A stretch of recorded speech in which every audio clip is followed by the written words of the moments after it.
Well, thanks for coming today. What a beautiful day we've got here, huh? Nice cool breeze. So glad you're here. I know today's worship is on the more passive side for you to just kind of soak in the lyrics and the music and all that. And I kind of like that now and again. Sometimes we sing together. Next week I'm leading out, so I'm going to make you sing and do stuff. But it's nice to just chill and let this kind of wash over. So I hope you've enjoyed that. I hope it's made you a little chill this morning. So today we're talking about Unafraid as it pertains to aging and the fear of aging. Next week I haven't decided what I'm going to do. I may throw you a curveball and do something completely off the wall just for fun. Or we may talk about meeting God. So either way, it could be pretty exciting. So that's what's coming next week. I do want to say thank you again to Stephen Lewis, who's obviously a chaplain today up at Santa Rosa Memorial. Watched him both times. I thought he did a great job. Can you just clap for him so he can hear that? Yeah, I thought he did great. Knew he'd do great, and just really appreciate him. You'll be hearing more of him, I'm sure, over time, and you can look forward to that now. So that's cool. So age is a funny thing in our culture. We have a strange relationship with things pertaining to age. When I was a little kid, I was looking forward to growing older. You remember that? For me, the first birthday that I remember looking forward to, not just because it was my birthday, but because of the number attached to it, was 10.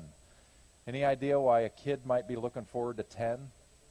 Double digits, man, you've arrived, right? So that meant I was somebody. And then the next big one that I really wanted was 13. Know why? Because now you're a teenager, and all the peers that you look up to, well, they're all teenagers, and you want to be in this glorious thing. Your parents are like, I don't want you to be a teenager. Can we just skip that entirely? But there I was. And then guess what the next big one was that I couldn't wait to get to? 16. All right, slow down, lady. All right? We'll get to the big one. All right, so 16. And then what's the next big one? Not 21. I told you to slow down. 18. Any reason why we would want 18? Cigarettes? Good grief. I love our church, man, but no, not cigarettes. You're finally an adult. You get to vote, right? You're a counted person and all that stuff. Then what's the next one? She's too chicken to say. Yeah, 21, finally. And 21 because you can finally buy alcohol at reputable places.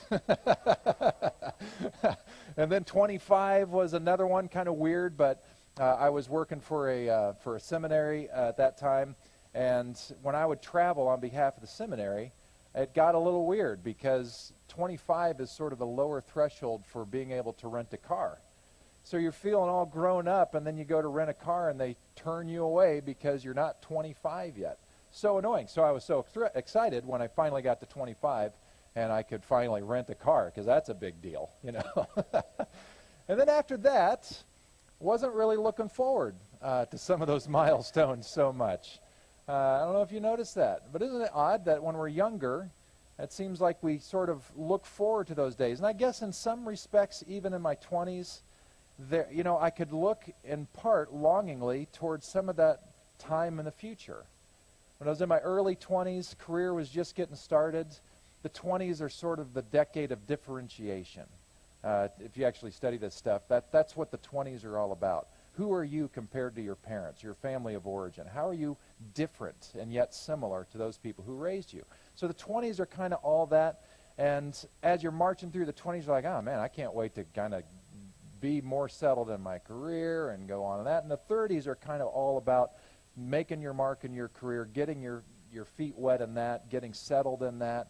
40s, still a little bit more of that, but that changes a little bit because you're more solid, but you're at an expertise level probably where you can collaborate more with other people. 50s as a demographic set, 50s is a whole lot more about legacy, a lot more about what am I contributing to the world. It's not so much about making ends meet anymore because you're in your 50s, and for a lot of people that's a pretty steady place to be.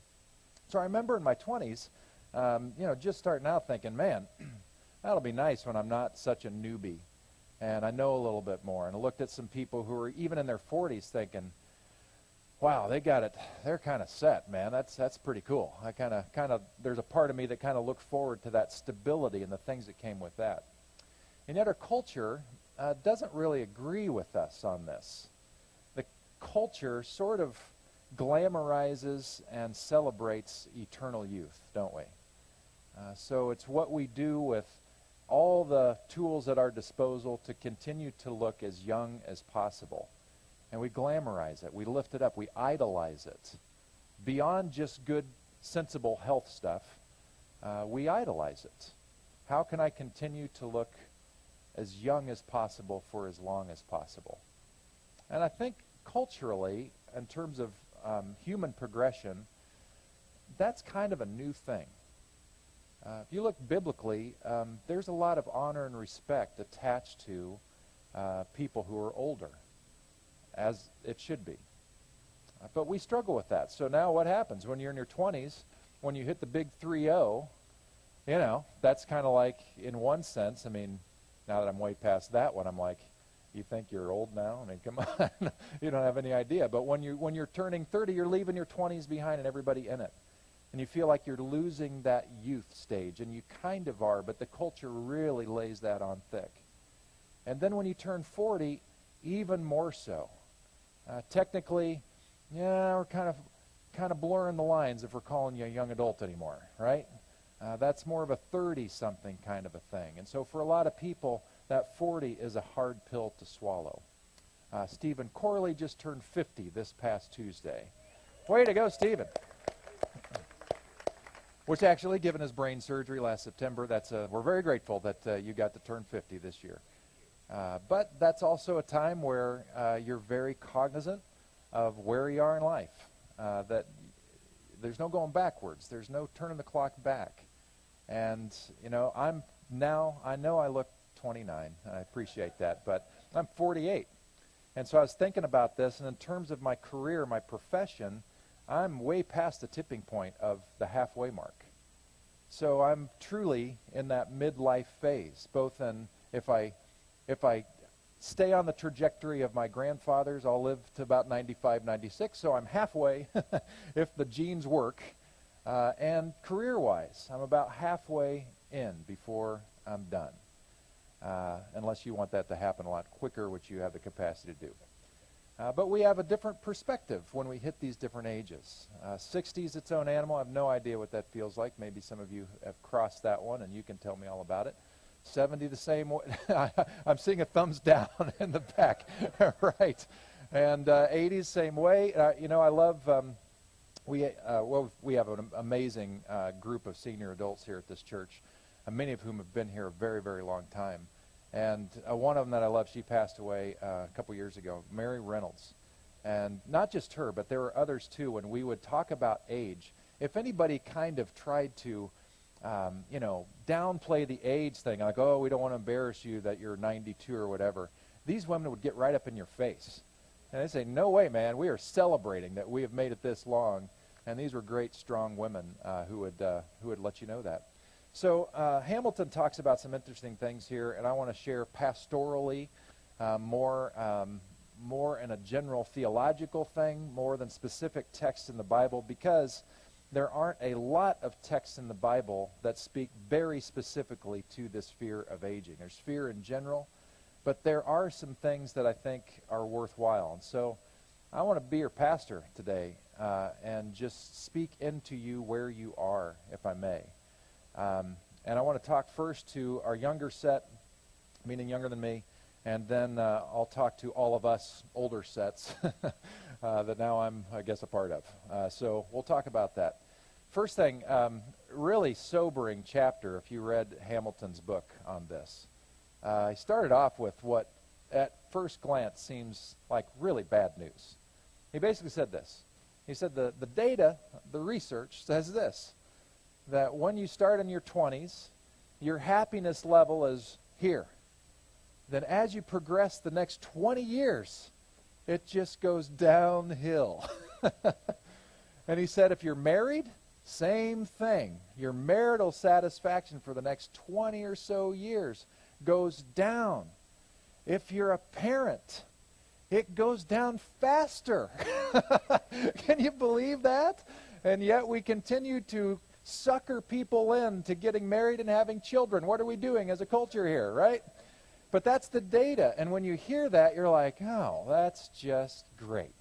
I know at my 11 o'clock praxis group, not Bible study, but praxis group, Erica was there, as she usually is, and I looked around the room, and most of us were my age and older, and just said, well, we've got good news for everybody except Erica today, because Erica's hitting all three of those. She's, I don't know, late 20s, something like that-ish, and you're welcome, and married, and beautiful baby Chase, you know, who's 2-ish, something like that, right? 3, all right. And so, perfect storm, right? And so she's hearing this stat, and she's like, well, that's just great. But here's the good news on it, because there is some kind of weird good news about this. That if you're in that stage of life where you're not quite to the mid-40s yet, where I'm at, the good news is this. If it sucks for you, you're not the only one that it sucks for. It sucks for most people at that age, and it's okay. And actually, there's some insight as to why, and it makes total sense. Of course it's going to be a rough 2 decades or so, because you're trying to figure out who you are. You're trying to get your feet grounded on some kind of career that is meaningful and good. And that takes time, and it's hard. And if you're married, well, now you've got to figure out not only who you are, but who this other person is, and how are you going to keep from killing each other over that time, because you don't stay who you are when you get married. You grow, and you change. Like the song just sang, change will come. It is inevitable. And while that spark of the person you fell in love with is there are lots of changes that come about. And if you're not prepared for that, it hits you in the face like a ton of bricks. And if you're not minding that over time, you're going to wake up one day and say, who are you? And do I even want to be with you anymore? You seem like a stranger to me. Where'd that person go that I saw at the altar? That's reality for tons of people. And then if you add kids into the equation, I think Steve mentioned this in one of the 2 weeks, kids are stressful. I mean, I love my kids, rest assured. And I've loved them every stage of the way, but as a parent, you're worried constantly about your kid. And elementary years, this is kind of the funny thing. When kids are really young, you have to watch them, be careful and all that.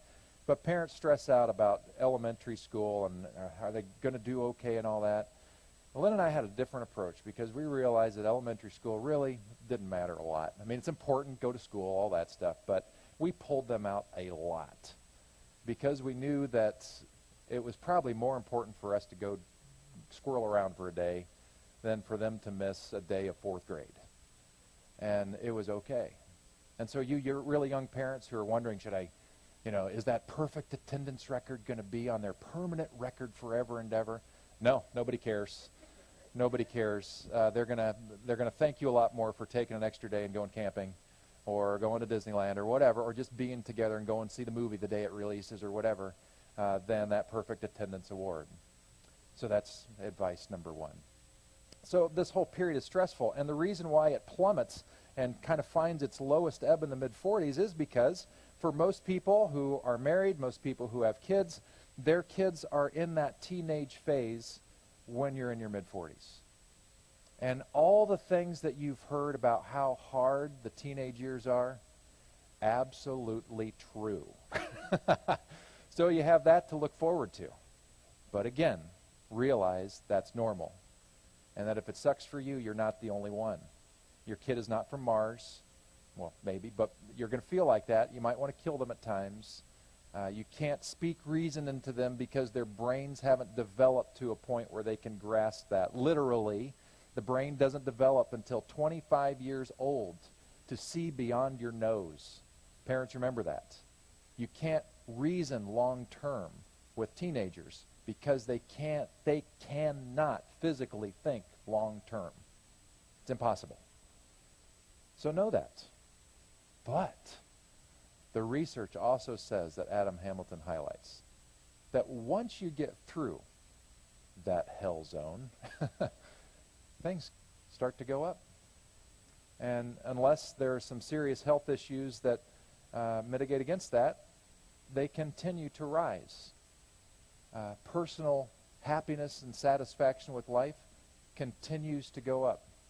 Marital happiness continues to rise. Happiness with children continues to rise for the next decades. And so that is very hopeful. And I've talked to lots of couples, in this church and over my life as a pastor. My own grandparents, both sets, married 60 some odd years.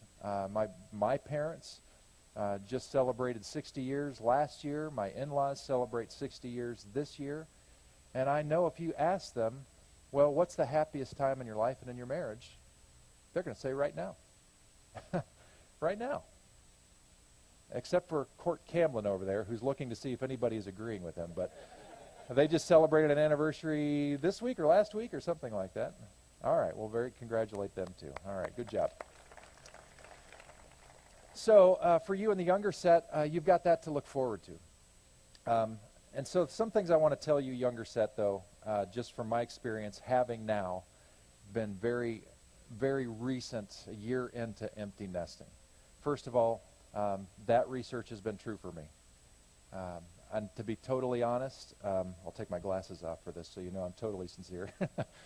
And they were fogging up. There were very difficult years in our development in our marriage. It was hard. There were times where Lynn wasn't sure if she wanted to divorce me or murder me because of the stress in our lives. It was really stressful for very normal, expected kinds of realities. So, I take my work very seriously. I want it to go well. I'm a typical male in that I'm way too career-oriented in some respects and have at times, I've shared this in the past, associated my value as a person with how I understood the success of my career and how things were going here. And unfortunately for my personality type, that means it's never good enough. That meant I was never good enough. And that meant I carried stress around all the time, which I didn't know I was doing, but I would carry it home. And I've been really good about one particular boundary because my family of origin didn't know to do anything about this boundary, and all of my siblings have chosen to do as best they can the same.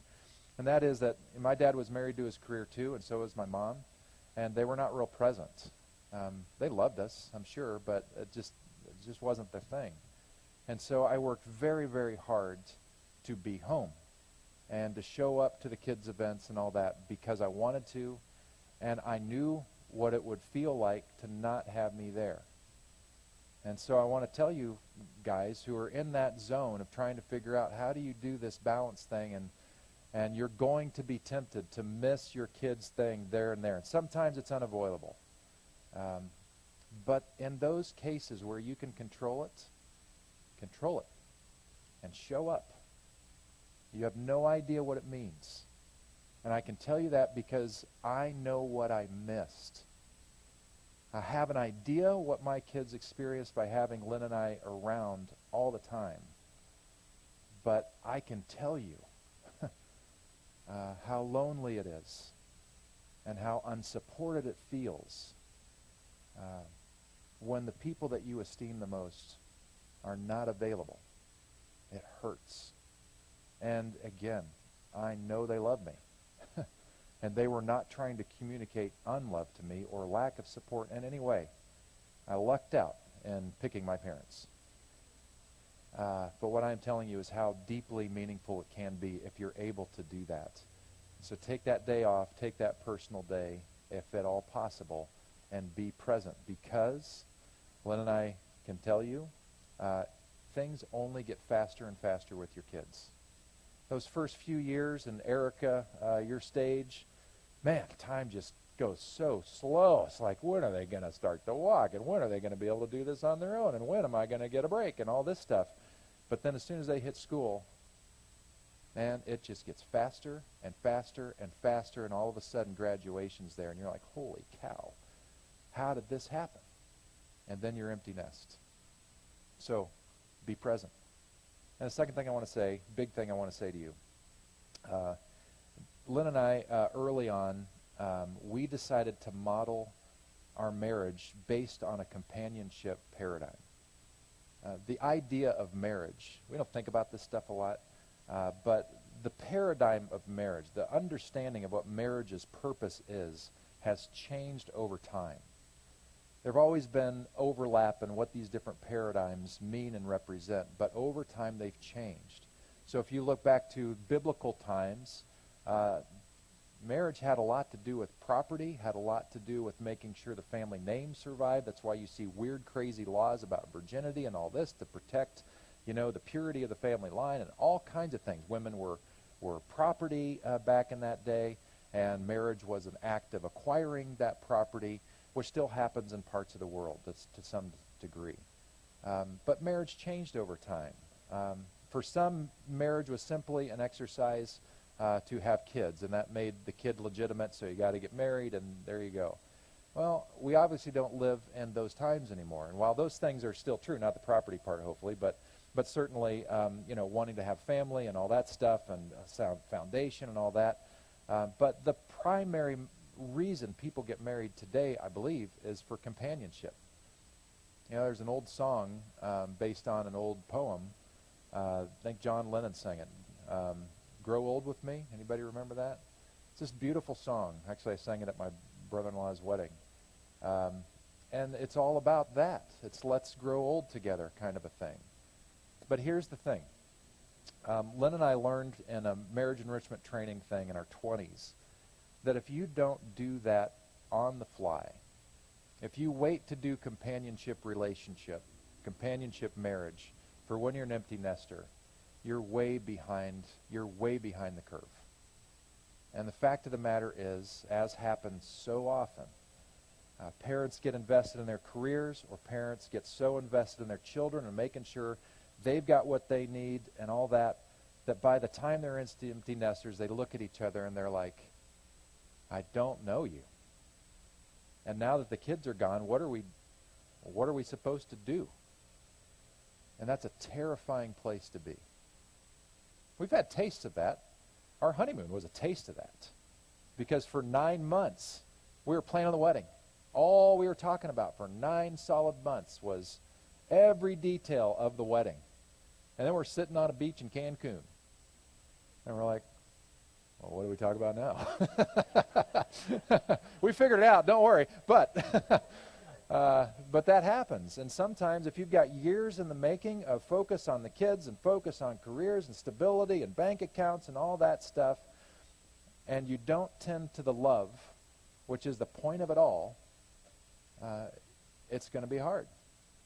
And so if you already know that that's kind of where you are, you got to cultivate the love now. And you got to know this too, that love is not just an emotion, it's a behavior. And it's hard to know which one really elicits the other.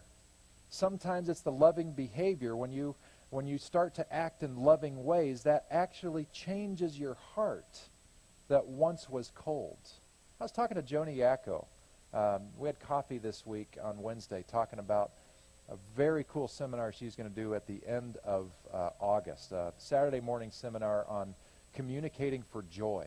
All about becoming happier in our life and how communication patterns do that. She said an interesting thing. She said some people who find themselves in conflict a lot and say their conflict out loud in typically hurtful, painful ways, they will say back to her in a counseling session, but it just feels more natural and genuine to say it that way, which is usually harsh. And she says, it only feels natural because that's what you've practiced. It only feels natural because that's what you've practiced. And part of her contention and theory, which is based in research, is that if you start changing the way you speak toward the other person, even if it's difficult things that you have to say, if you change it, it changes everything. And if you change your tone to a loving tone and you're cognizant about that, it will impact not only the health of your relationship, but it might just warm your heart. So this chair, I want you to think about this now as Jesus. So we've kicked Jesus out of the chair. Now I want you to think about this is you, particularly for the younger set, but older set, that's cool too. This is you when you're in your final stage of life, your goldiest years, whatever those are.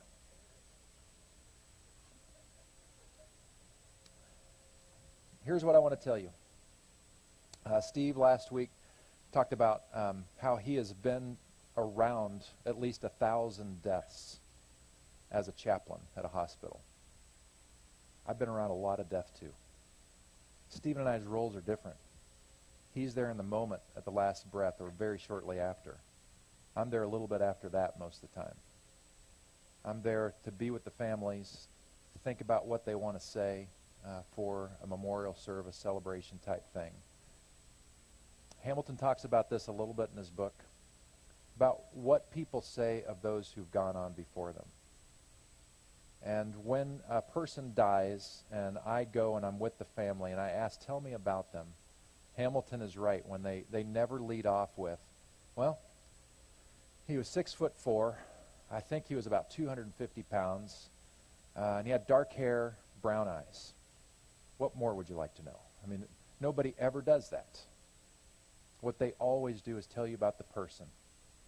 And then at the end of the day, in the best of circumstances, and the healthier the person was, the more this is true, and the more pronounced this becomes in celebration of life services. At the end of the day, when it comes down to it at those services, the only thing that matters is love. The only thing that matters is love. The only thing that lasts is love. If that person was a loving person and touched many people with their lifestyle of love, which is the Jesus way of life, people will speak about that endlessly.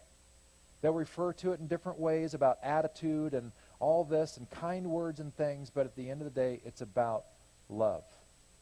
So you who are in your 20s and 30s and 40s to up to my age, I want you to think about you that far away, looking back at your life now, and I want you to think about you telling yourself what matters, because the culture will cause you to forget.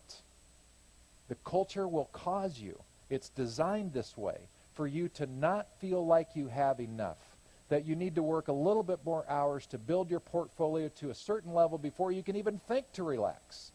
And you have to be on the ladder progressing in your career, or else. There are 100, and if your kids are sucking in school, oh my gosh, what does that really say about you? It's all about you. And all these things add up, and they put you in a pressure cooker, and they derail you from what really matters. And you need your older, almost to heaven self to speak into your life now and say, wait a minute, what matters is love. And if I'm not nailing that, I'm not really living life.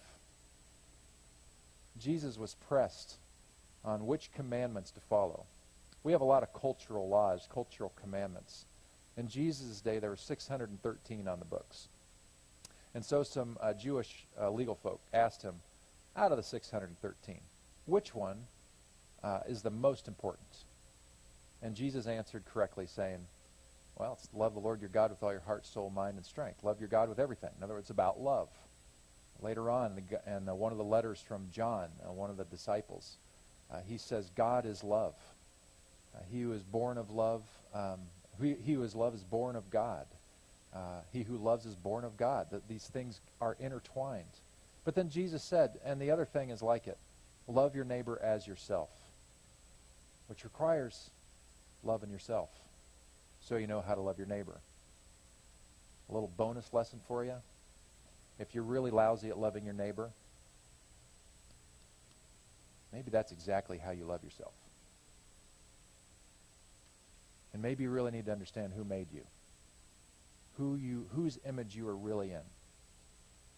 Because maybe if you dial into what your core is really about, which is you are made in the image and reflection of God, who is love. That is your core. That is your identity. That's your future. That's your power. That's your life essence. That's however you want to describe it. That is where it's at. If you are not able to love others well, it could be that that has gotten clouded over by any number of things. And your older self, assisted by the very Spirit of God, is saying to you, get back to love. Protect your relationships that matter the most to you.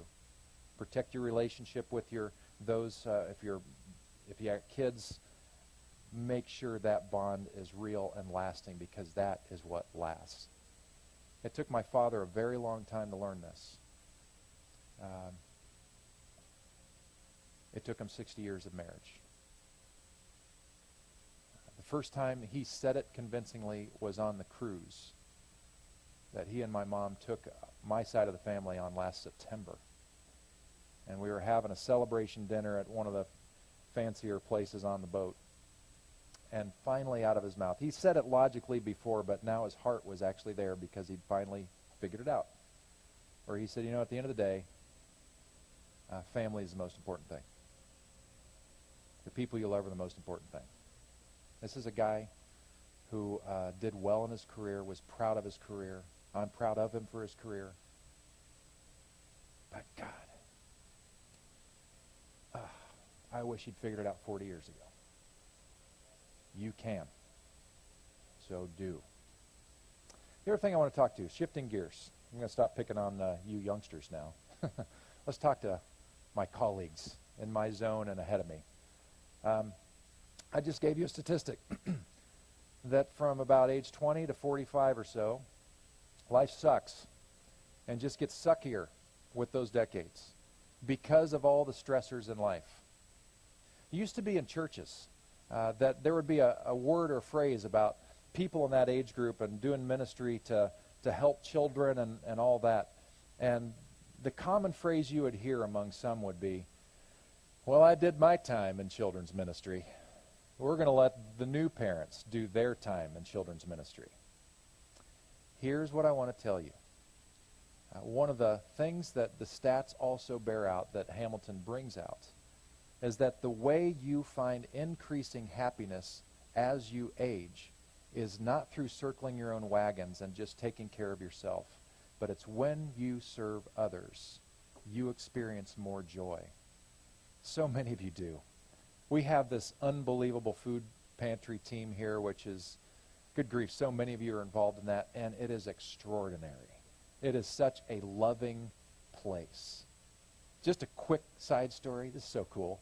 I show up Wednesday, and the doors weren't open yet, and I pull in, and I see a couple guys, and they're in their car, and they're waiting for somebody to show up and open the doors to church. And so I get out. I can tell they're waiting. One's coming my way, and I say, "Can I help you guys?" And he said, "Yeah, do you guys have any food?" And at first I was thinking, "Oh, man, you missed distribution by a day." And then I kind of looked around. And I saw Carrie's car in the lot. And I said, "I think we can help you out." And so he was happy to hear. I said, "Give me a few minutes and let me figure something out." And I said, "How many in your household?" and all that. And he was very happy that we were able to do something. So I go back. I get Carrie. Carrie and Linda work 60 hours a week organizing our food pantry every week. So thank them and do nice things for them all the time. But I told them what I was dealing with. And Carrie took a break to go find out the family situation or what kind of bags to pack for this guy. Carrie's never seen this guy in his life. And you know what Carrie did? Stephen, stand up. Carrie sees this guy he's never met. I introduced Carrie. I said, "This is Carrie. She runs our food pantry. Immediately Carrie says, "Hey," and just gives this big hug to this guy. I thought, man, that is so awesome. I know that's hard for us to believe that Carrie would do such a thing because she's usually always sour in every way. But what an awesome thing.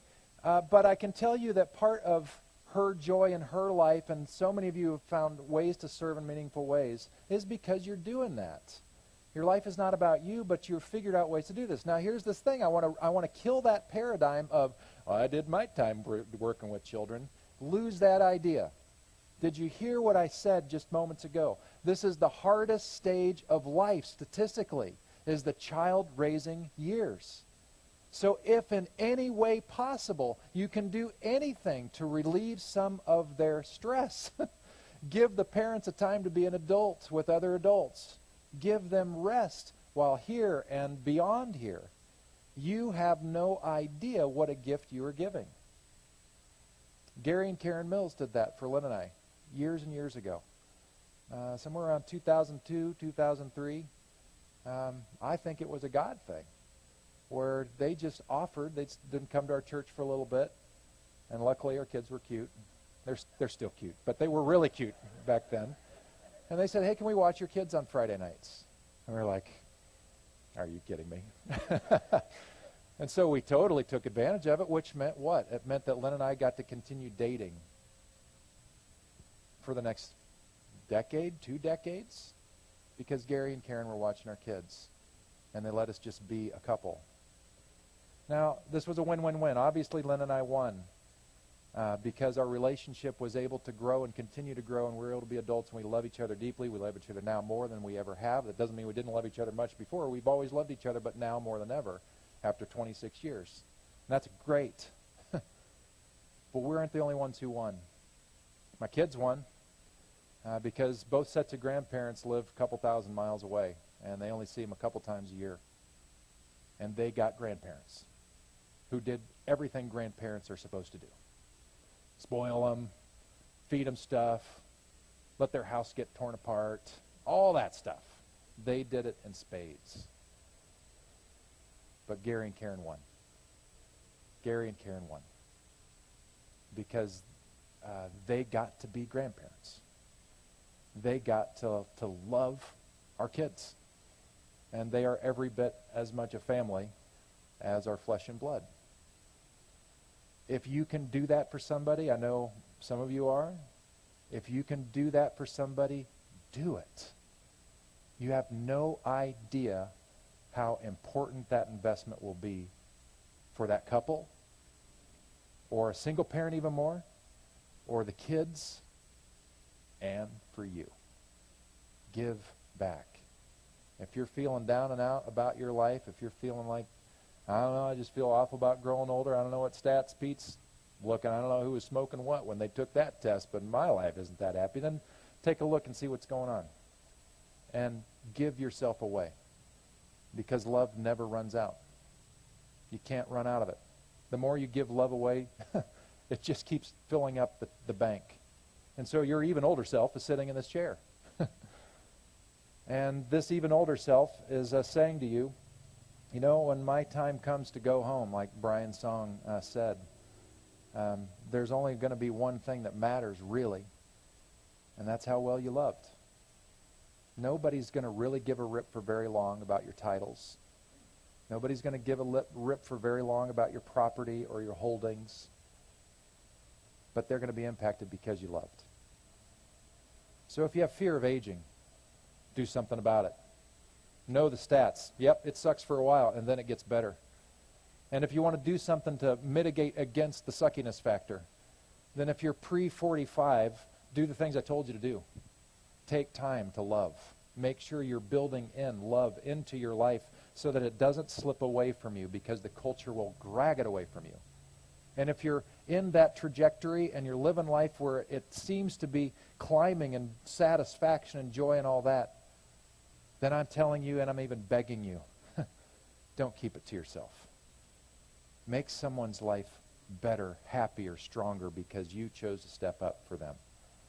As it happens, we have a few more openings in our children's ministry, and we'd love to have you. So let me know if you want to invest in that way, because it's fun. We've got awesome curriculum that is a blast. You don't have to think much, but you get to be amazing to kids. That's all I got to say today. I hope the Spirit of God did something to stir you, and let's just count on that and spend some time in prayer. So God, as we close our eyes, just to help us focus, help us take a deep breath. And we want to take a moment or two of silence to listen for your voice, to just say to ourselves inside and to you, what were the one or two things that really stood out today? Something we needed to hear, something we need to own. Can you do that? Just acknowledge it to God, to yourself. This is the take home for me today.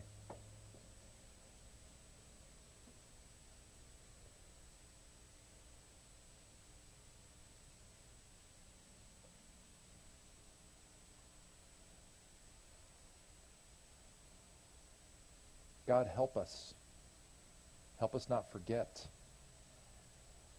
Help us take action immediately because we reflected on what we sense you stirring in us. That if the whole way of Jesus was defined by love, if that is your defining characteristic, God, then whatever is associated, attached to that, help us take an action step toward that.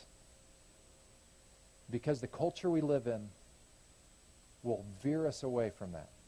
It will pull us like a strong magnet.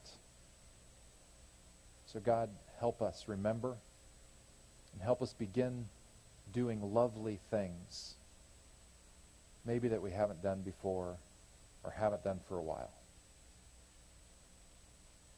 We choose today to invest ourselves in the way of Jesus. We claim him.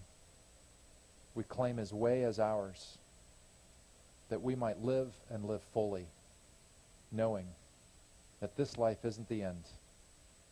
One day we'll be going home, and that home will be marked entirely by love. Until then, help us.